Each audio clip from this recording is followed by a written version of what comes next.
When you're in the military, it's pretty common to have a set schedule. You wake up in the morning, do like a 2 mile run, probably go to chow right after, which is breakfast. Then you go to work for about like 2, 3 hours, then go to chow again, lunch, and then go back to work. And then you're off by like 4. That's basically your schedule if you're like a pogue, somebody not in the infantry.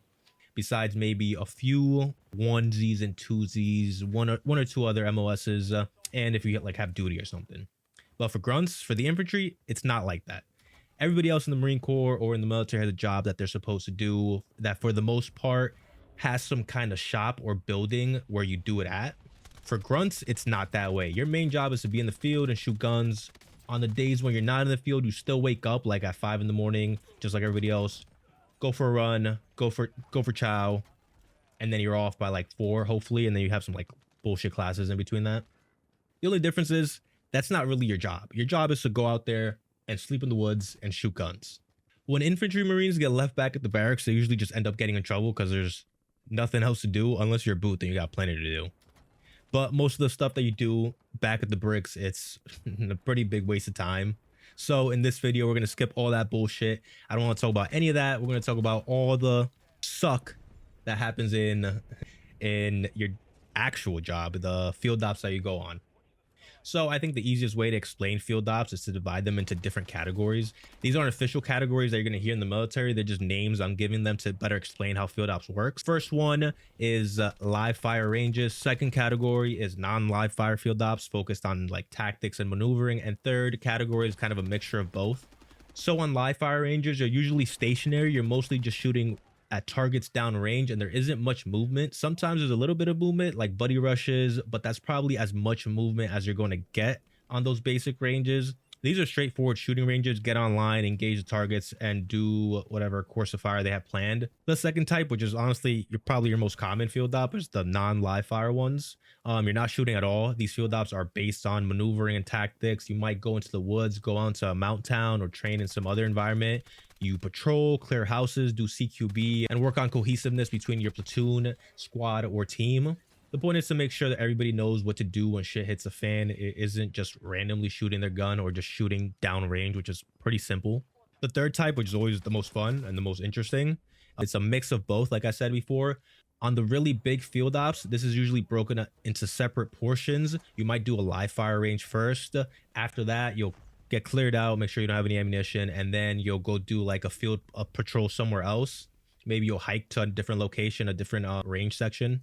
But in these third type of category ranges, they're usually a lot more locked down. And by that, I mean more secure, as in your instructors or your platoon commander or whoever's in charge of the range is going to be a lot more on your ass about going the wrong way, doing something wrong. Because if people are maneuvering and shooting at the same time, it can be a bad day if you're not paying attention. There are some ranges where you can go into a house and shoot at targets from really close range. Usually that's just you and your buddy or you and your team. Definitely not any more than that.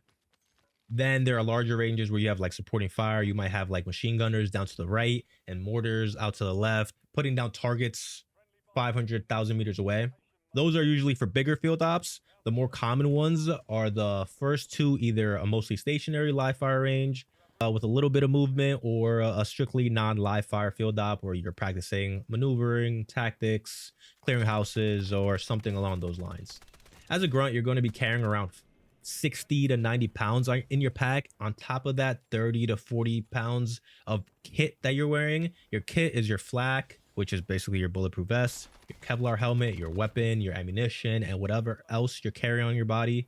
You can like weave or attach a lot of different things onto your gear. You can carry your NVGs on you, which most people do because that shit is expensive and you're supposed to. You can have like a bunch of magazines. You can have a magazine dump pouch. The list goes on. You can have a bunch of stuff on your vest. You can wear a belt under your vest to put more stuff on top of everything you got. But usually those guys kind of look weird and it gets heavy after a while. So I would recommend putting on your kit what everybody else has for the most part, unless like you have like you're a saw gunner or an A gunner and need some extra space or something. There's definitely stuff that you need and stuff that you don't need.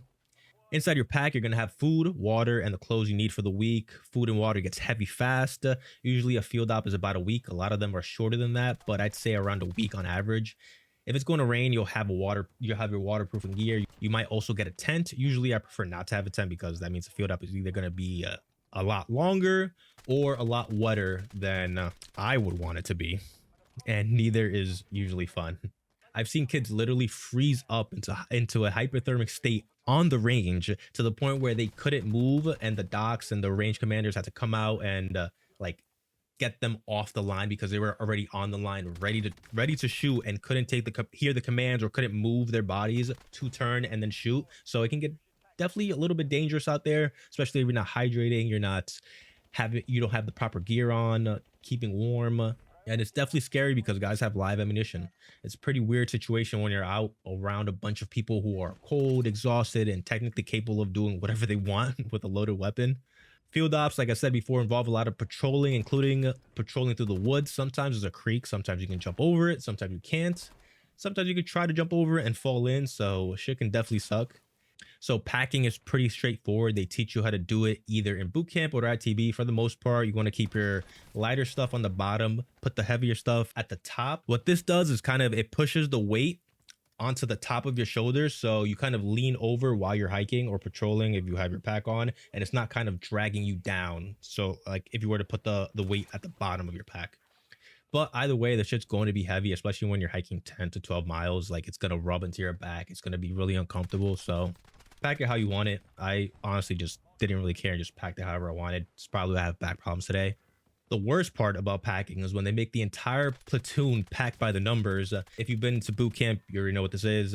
But they have everybody come out on the parade deck, the field, or wherever they're doing it. Everybody brings out their pack and all their equipment. Then your instructor, platoon sergeant, or whoever is in charge holds up one piece of equipment and makes sure everybody has it. After that, somebody goes down the line and checks each person. Then they do it again with the next piece of equipment. If you don't have something, you're in trouble. Maybe you'll get it from somebody else. Maybe you'll find it somewhere else. Maybe you'll tactically acquire a new one.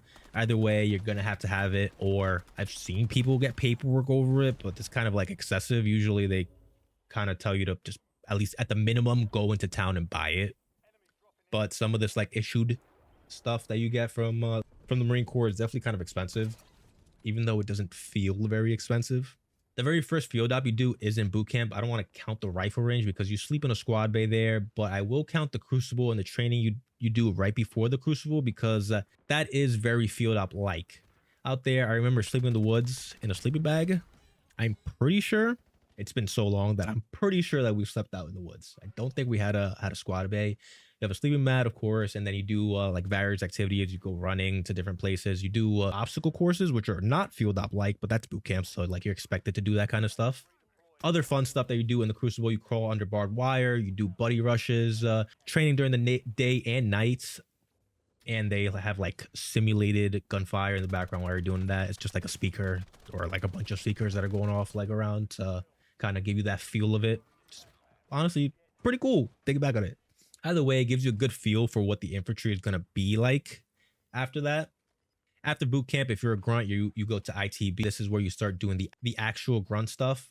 Every week you're going into the field. Every week you're shooting a new weapon. You're shooting rocket launchers right off the bat. That's like, I think like the first week. You're doing fun things like digging a hole and standing in it for 2 days while you sit in the defense, and it's extremely cold.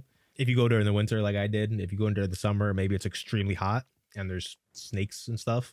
You might find a building in Mount Town and then hold a defense position in there for a whole week. That's definitely what you do.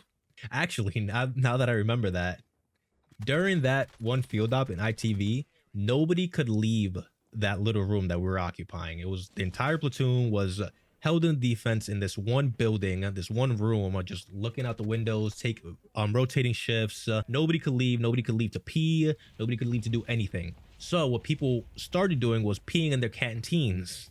What people didn't know is that the instructors found out that people were peeing in their canteens. So by the time we got back to the squad bay, our instructors had us line up and had everybody drinking from their canteens just to see if, people were peeing in their canteens. I don't know why. I don't know how this solved the problem. They just wanted to mess with us, obviously. Worst part about that was the canteens in your LB pack, they don't go inside. They're like on this pouch on the outside of the pack. And the packs get thrown in the back of a truck when we're getting trucked back to the barracks. When that happens, most of the canteens just end up falling out of your pack. So when you get back to the barracks, everybody's just kind of taking a canteen. So what happened was everybody on that line just had everybody else's canteen. Thankfully, I grabbed the canteen and I just dumped both of them before I got inside. He came up to me and he was like, "Drink it." I was like, "Sergeant, my canteen's empty." Shook it, showed him it was empty. He was like, "All right, whatever." My boy next to me, he didn't empty his and he went to drink from his. And I think my instructor thought that he just drank some piss, but he knew that it wasn't his. So he just kind of went off and was like, "That wasn't yours." He's like, "No, Sergeant." I looked at my buddy and he's like, "That wasn't piss. I think that was dip." But there's a worse than that, I'm sure. Once you get to the fleet, you're a boot, first of all. Just so you know, it's going to suck. The schedule is usually set up so that you go to the field once a week and stay back at the barracks the next week. During the barracks week, you'll probably do some of those classes I talked about before. Usually classes setting up for the next week's field op that you're going to be doing. Sometimes you have a short 1 day field op, although those aren't very common. Most field ops are like somewhere around 2 to 4 days, sometimes a full week. Sometimes they can take 2 weeks. Those aren't too common. You might do a few of those while you're building up to go on deployment. Anything longer than that, like a month-long field op, those are usually the big culminating events that you do prior to going on deployment. So your entire battalion is involved and you do some kind of joint training with the rest of your battalion, if you want to call it that. Like, is it joint training if you guys are already on the same team? But like I said, you really don't have to worry about those. Those are like once right before you go on deployment, possibly twice. I did go on 2 month-long field ops before I went on my first deployment, but I don't think one of them counted towards our deployment. It was just like a thing we were doing. The one that counted was actually Mountain X training in Bridgeport. This was right before we went on deployment. We did a bunch of survival training, went out, hiked for 18 hours. We were out in the field for like 20, 25 days. This is out in California. And then we also slept out in the woods and survived with nothing but like one of those metal sheets that they give people when they're cold, like the ambulance or like the first responders give people when they're cold, and then some filtration device for the water because we have to drink out of the creeks and it's like the whole survival thing. But those 5 days were cold. I'm not gonna lie. Me and my other buddy were cuddling up the entire every night. We're cuddling. We were with 2 other dudes, which were our seniors. I don't know what they were doing, but I knew I was cold every night. One more thing about mountains. When you go out to the mountains of Bridgeport, they tell you, the instructors over there, they tell you that you have to have respect for the wildlife, don't smoke, blah, blah, blah. Cool, whatever. That's fine. I'm not gonna lie, I smoked a couple cigarettes. Well, what they told us to do with our shit, our feces, not just like our what we're carrying, our actual feces, was this I wasn't doing, I'll tell you right now. If you had to take a dump, you were supposed to find a tree somewhere, lean against it, cool, and do your business. After you've done your business because of the wildlife, you had to take the little bag that they gave you, little like plastic trash bag, a little bit bigger than your hand, put your dookie in it, put that bag inside of your main pack, and then carry it down the mountain once we were done with our field op and throw it out over there. I'll tell you right now, bro, I wasn't doing that shit. There was no way in hell I was doing that. First of all, I wasn't planning on shit the entire time I was out there. I knew it was a fucking long ass field op, but I was like, I'm good. I've trained for this. Ever since I was a kid, I didn't like going to the bathroom. So I thought I could hold it in for like, honestly, 45 days if it came down to it. But about like 20, 25 days in, I had to take a dump. Before that happened, one of our lieutenants, maybe like 10 days prior, one of our lieutenants decided to follow the rules because that's what we're supposed to do. He took a shit, put it in his little dookie baggie, and stored it in his LB pack. The next day when we get up to go on a hike to wherever we're going, to the next position, wherever location we're going to, he takes his LB pack and swings it over your head because that's what you're supposed to do, because the big pack, it has like these handles that you can grab and then kind of swing it over your head and easily put it on your back. His dookie bag was pressed up against the back frame closest to his back of his pack. So when he swung it over his head, it smashed up against his pack or his back and then exploded everywhere. Disgusting. For whatever reason, lieutenants love bringing extra stuff everywhere. They love coming out to the field with their little foldable chairs, their little lamps, their Crocs, and their notebooks and all this extra stuff because they want to college or whatever.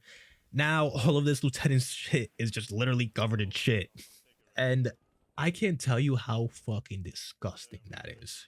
I heard that story and thought, yeah, I would rather shit in a bear's mouth before I take my shit and put it in my pack. Hell no. Either way, guys, that's it for the video. I hope you guys got an idea of what field ops are like in the Marine Corps. It's a quick video, but I hope you like that. I hope it's a quick video. I kind of can talk sometimes. But if you didn't like it, off.